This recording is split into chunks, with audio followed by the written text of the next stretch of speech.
How about making some timber racking? Well, it's very straightforward, isn't it? It's vertical pieces and horizontal pieces for shelving. Now, because we might have some weight on the shelving, and these are going to carry the weight, then a quarter lap is a way of increasing that load bearing without putting all the load bearing onto the screws that are holding it through there. Quarter lap is plenty. Take it in anymore, and unless you're a very accurate joiner, you're going to substantially weaken the uprights. This isn't lapped at all. You just have that full size through there. But certainly that just quarter lap into there is enough to give you a greater load bearing than just planted on the outside, like this one. However, if you don't want to do all that cutting and quarter lapping, there is something else which can be used to increase the load bearing.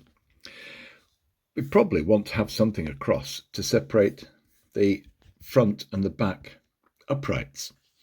If that timber that goes across is put just underneath this lengthwise timber, then it will provide some additional support. So you've got the screws that go into there, and then the screws that go into that one. So you've got an extra bit of load bearing there. Perhaps having the legs spaced apart gives you greater stability.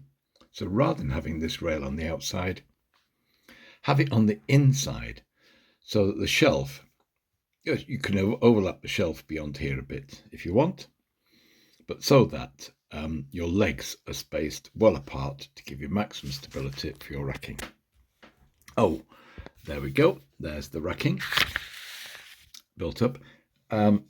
Say it's 2 bays, and if you don't have a long piece go all the way along like that and is joined across at the middle, it's not a problem. You can use 2 shorter pieces, but rather than join them halfway across this centre piece, there's no reason why the shelf needs to be the same level all the way across.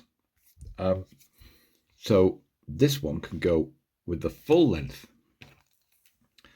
of the shelf support timber all the way across that one. This is the bit that separates the two, and then another one underneath here, and this one comes the full length across behind here. So you've got the full length of that behind your uprights and just a slightly lower shelf, so that you're not going halfway across this one in the middle. Oh dear, what do we do if the length of wood we have aren't tall enough? Say you've got some wood from some old pallets and it's only 6 foot long, and you need it to be 8 foot tall. Oh, we're stuck, aren't we? Well, no, not if we had some Dexian hanging about. Here we go. We then stack more wood on and use the Dexian angle here as a bracket to bolt those two together. You've got mostly a vertical load down here. You're not having to worry too much about sideways load, but the Dexian will give you a very strong joint with a few screws and washers under the heads of the screws. You would need the washers under the heads because of the slots in the Dexian. And the shelves themselves, you don't need sheet plywood. That pallet wood, which we can get, can be used to make slatted or even butted against one another to make a continuous shelf. But it comes free anyway, so might as well be used.